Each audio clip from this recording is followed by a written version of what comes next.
Patricia Ann Sheahan's success is driven by her pioneering spirit, thirst for knowledge, and ability to connect with people. I think that really is what has taken Pat to where she is now. You know, her personality and the fact that she's always hungry for information and she's not afraid of communicating. I'm grateful to Pat. She's always been a warm and welcoming person. Request for assistance was never too much trouble. I've known her since the first Diamond session at the PDAC convention in 1993, so that's now 32 years. During that time, she's been an exemplary ambassador for exploration and mining of diamonds, and of course, for Canada. Patricia, known to most as Pat, was born and grew up in Ottawa, where she studied geology at Carleton University. I signed up the first day and thought, geology? I didn't even know the word, but it looked a little intriguing and I loved to be outdoors, so that helped. When Pat graduated with a degree in geology in 1959, she was one of only 3 women in her class. Her first career opportunity came soon after graduation. 2 companies were looking for an office geologist, and one was Selco and the other was Texas Gulf. And basically, I liked the person that interviewed me for Selco. So I moved to Toronto and I worked for Selco for almost 3 full years. Following the birth of her first child, Pat wanted to keep current. She would park the baby carriage in the hallway at the University of Toronto and take her baby with her to the geology library where she would pore over journals. Soon, her former boss was asking her back to work. And I said, well, I'd have to bring my baby. Well, that's fine. So I did. And on a handshake, I worked part-time when they needed research or something. And they became my first client for my literature service. From 1962 until 1978, Pat became a consultant to Selco and other mining companies, providing essential information to geologists that helped them with their work in the field. In 1978, she created her own company, Consult International, Inc., where she began the Sheahan Literature Service. She made it available to anybody. It's helped a lot of us learn about these things and then make us more useful as exploration people to try and find them. Pat built a solid following with more than 400 subscribers. The service started with gold and base metals, but she had an interest in diamonds since 1960, when the only available articles were in Russian. To gain access, she took a night course in Russian. It gave me actually the alphabet and keywords. So if I came across something, I would Xerox it and keep it.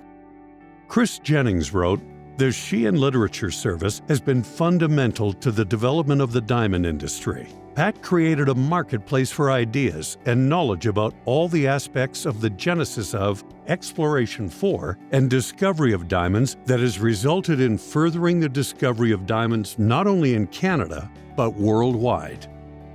Pat was known for her generosity, providing the service for free to companies who needed the information. By 1999, she had compiled 2 tons of paper-based research, which she donated to the Minerals Deposit Research Unit at the University of British Columbia. I had something like 18 filing cabinets, filled the garage back to back, and I had the basement full. Unbelievable. I mean, the house was starting to settle, I could tell. Pat's interest in diamonds led to the creation of the first short course in diamonds, held by the Prospectors and Developers Association of Canada. Those short courses pulled in anywhere around 20 to 50 people. I had over 400. The short course started at 9 a.m. in the morning and finished at close to 11 o'clock at night. And it was a 1-day short course. It was an awakening for really young geologists that didn't have any background in diamonds. She brought in not only researchers, but she brought in companies that had found things and were able to display their technology that they used for finding new deposits or new occurrences, because it's a high-risk business looking for diamonds. Throughout Pat's career, she was a tireless volunteer as a member and executive in many organizations. As a trailblazer in the industry, she was one of the first women to join the Toronto Geological Discussion Group, who held their meetings at the Engineers Club of Ontario, which later became the Ontario Club. Women went in the door, but then you had to go right downstairs. You weren't allowed on what you call the main floor, okay, or the dining area. I got a call from a colleague, David Wall, and he phoned me and he said, I'm going to propose you as a member, a female member. Pat was elected the first female chair and president of the organization, serving 2 terms. She has also received many honors for her work in the industry, including the PDAC Distinguished Service Award and the Queen Elizabeth Diamond Jubilee Medal. During her career, Pat served as a board member for many mining companies. She also became a member of the September Club, a small investment group named for the month it was formed. Pat was one who was often referred to whenever it came to buying or selling diamond stocks. She was the expert in diamonds and everybody deferred to her opinion. Pat says she's grateful her career gave her the opportunity to travel the world, but of all her accomplishments, she is most proud of her family. Firstly, 2 daughters, and I'm gonna cry. I have 3 grandchildren, 2 grandsons and a granddaughter, and 2 great-grandsons, 3 and 1.5. So I'm really proud of them. I think the other thing I'm very proud of is helping people, supporting people.